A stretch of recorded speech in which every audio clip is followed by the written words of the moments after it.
You've come to the right place to learn more about special education.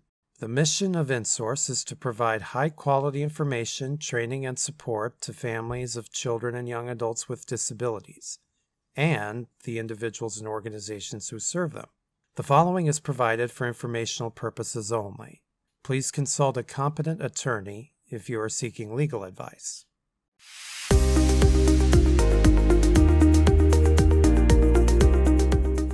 Extended absences. A child must begin to attend school no later than the beginning of the school year when the students become 7 years of age. Once a student begins to attend school, typically at age 5 or 6, the student is required to attend school until they graduate or become 18 years of age. Attendance may be at a public school or non-public school, which includes homeschooling. Each school corporation must have a policy to address excused and unexcused absences. This can vary from district to district.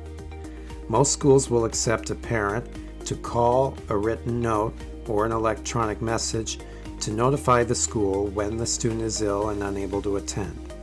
Generally, such absences are excused and the student is permitted to make up work. When a student has missed multiple days for any reason, the school may seek to verify the reasons for the student's absence. If the child has at least 10 unexcused absences, which is making it difficult for the student to do well in school, the caregiver should be charged with educational neglect. Caregivers must provide the school with documentation as evidence of the reason for absences.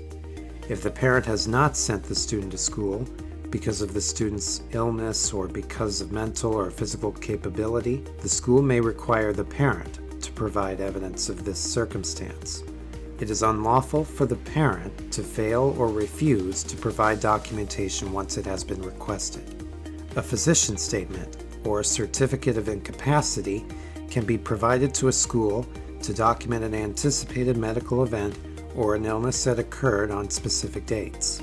It must include a statement that the student has a medical condition, temporary or chronic, that will require the student's absence. The documentation must state how many days could be or were impacted and be signed by licensed medical personnel.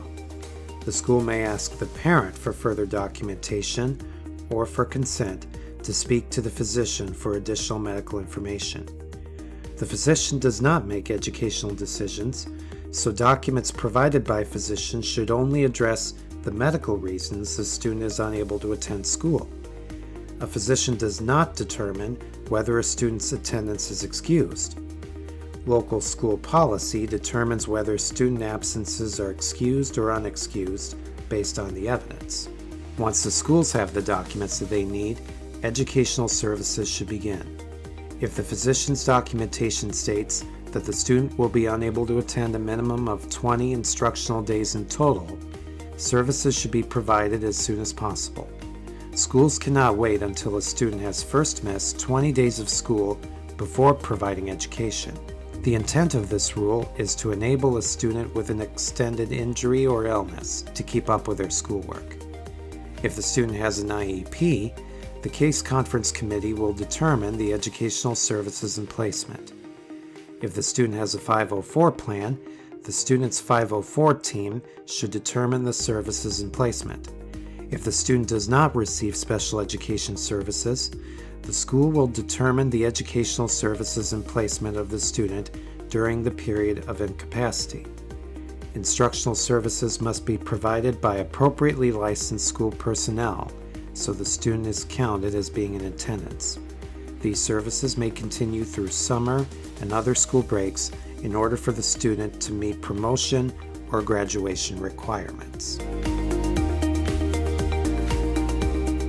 For more information about InSource or the special education process, call us at 574-234-7101. Email us at insource@insource.org. Visit our website at insource.org, or like and follow us on Facebook, Instagram, TikTok, and X.